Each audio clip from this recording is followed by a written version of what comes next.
मिल्कीपुर उपचुनाव में बहुजन समाज पार्टी और समाजवादी पार्टी जहां एक तरफ अपने उम्मीदवार को खड़ा करके इस चुनाव को अपने पक्ष में करना चाह रही, वहीं आज़ाद समाज पार्टी ने अपना उम्मीदवार सूरज चौधरी को बनाया है और सूरज चौधरी भी लगातार जनता के बीच में जाकर मिल्कीपुर उपचुनाव में अपनी ज़बरदस्त दमदारी उपस्थिति दर्ज करा रहे हैं। हमारे साथ मौजूद हैं मिल्कीपुर उपचुनाव में आज़ाद समाज पार्टी के उम्मीदवार सूरज चौधरी जी।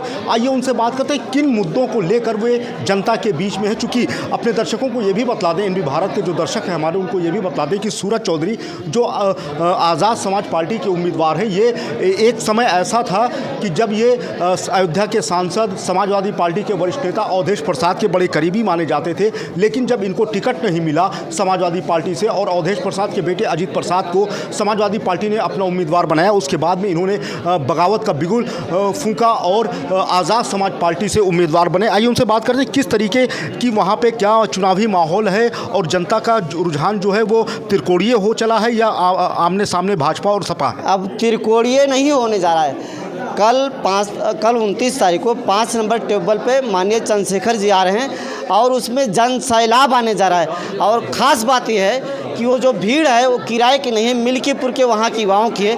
जैसा मीडिया जानती है, तमाम साथी जानते हैं, जो चंद्रशेखर आज़ाद जी हैं लाखों युवा दिलों की धड़कन है और उनके आने की सूचना के साथ ही पूरा मिल्कीपुर नीला होने जा रहा है। नीला होना शुरू हो गया आज से। वहाँ का चुनावी रंग बदल चुका है और आज़ाद समाज पार्टी 1.25 लाख वोटों से, करीब 1,25,000 वोटों से चुनाव जीतने जा रही है। एक तमाम ऐसे रिपोर्ट आ रही, तमाम सर्वे आ रहे हैं, लोग कह रहे हैं कि भैया जो चंद्रशेखर आज़ाद जी यहाँ पे कदम रखने जा रहे हैं उसकी वजह से मिल्कीपुर का चुनावी जो समीकरण पूरी तरीके से आज़ाद समाज पार्टी के में आ गया है। बहुजन समाज के जो युवा नेता हैं तमाम जो है वो देख रहे थे कोई उनको ऑप्शन मिले, विकल्प मिले। जो तीसरे विकल्प की लोग खोज कर रहे थे वो सूरज चौधरी के रूप में आज़ाद समाज पार्टी के मुखिया माननीय राष्ट्रीय अध्यक्ष श्री चंद्रशेखर जी ने वहाँ के बहुजन समाज को दे दिया है। उनकी आशाएं पूरी हो गई और कहीं ना कहीं आज वो केतली की तरफ जो है वोट करने के लिए पूरा प्लान कर चुके हैं, वोट करेंगे वो लोग। और बहुजन आज़ाद समाज पार्टी का जो है कैंडिडेट जो है 1.25 लाख वोटों से चुनाव जीतेगा मिल्कीपुर में। अच्छा, जब विधानसभा का चुनाव आया तो आप बसपा के उम्मीदवार थे, बाद में आपका टिकट बहन जी ने काट दिया, उसके बाद में आप समाजवादी पार्टी के खेमे में चले गए, अब आज़ाद समाज पार्टी में है। तो जो मिल्कीपुर क्षेत्र की जनता है किन मुद्दे को ध्यान में रखते हुए वो आपकी तरफ अपना रुझान करेगी? देखिए, सबसे बड़ी बात तो बता दें, मेरे साथ जो दोनों दलों ने किया, एक दल की स्थिति बसपा की वहाँ तो बस ऐसे ही है, अच्छी है बहन जी, लेकिन नीचे के जो कार्यकर्ता हैं कहीं कुछ कमियां रह गई। समाजवादी को जो चेहरा है लोग देख रहे हैं। जैसे मुद्दे की बात करते हैं, हमारे खंडासा थाना क्षेत्र में एक रेप की घटना होती है। मैं समाजवादी के जो जिलाध्यक्ष हैं फैजाबाद के, उनसे कहता हूं कि एक रेप की घटना हो गई, मान लीजिए चलिए वहाँ चला जाए।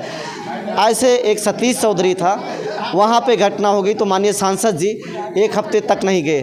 तो कहीं न कहीं ये लोग बहुजन समाज के प्रति गंभीर नहीं है। जाते हैं महीना 2 महीना बाद, जब फ्री टाइम होता है, खालिया टाइम होता है, तो वहाँ जाते हैं टाइम पास के लिए। इससे निराश है। सूरज चौधरी वहीं के रहने वाले हैं, वहाँ के लोगों के बीच से हैं, उनका दुख दर्द जानते हैं और उसी जन्मभूमि में, उसी भूमि पर पैदा हुए हैं। तो उतना किसी को मिल्कीपुर की लोगों की समझ नहीं, बाहर से जो जाने वाले हैं।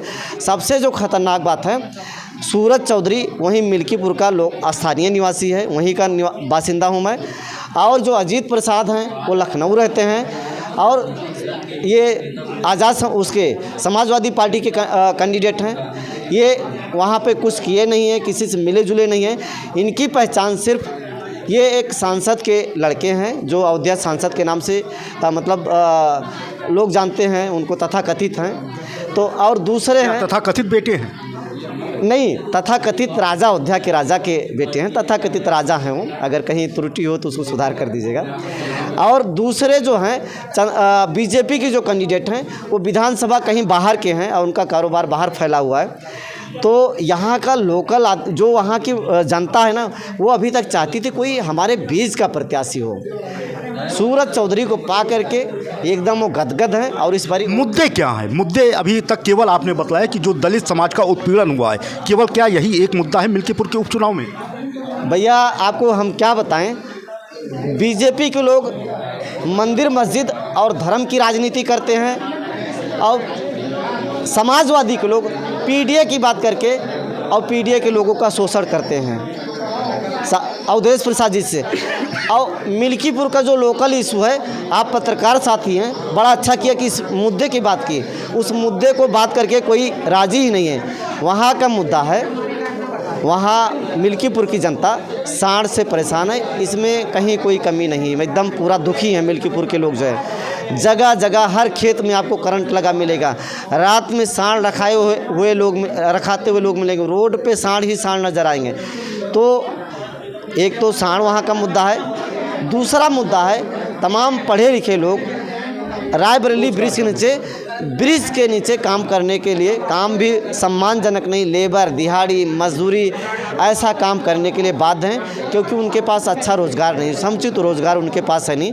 तो दो ही मुद्दे पे मुझे मिल्कीपुर का जो चुनाव है लड़ने के लिए पार्टी की तरफ से कहा गया है। जो जिन्यून मुद्दे हैं, हवाई चुनाव नहीं लड़ना, एकदम ताकत से इन मुद्दों को उठा रहे हैं और चुनाव जीतते ही इन्हीं पे अमल भी करेंगे।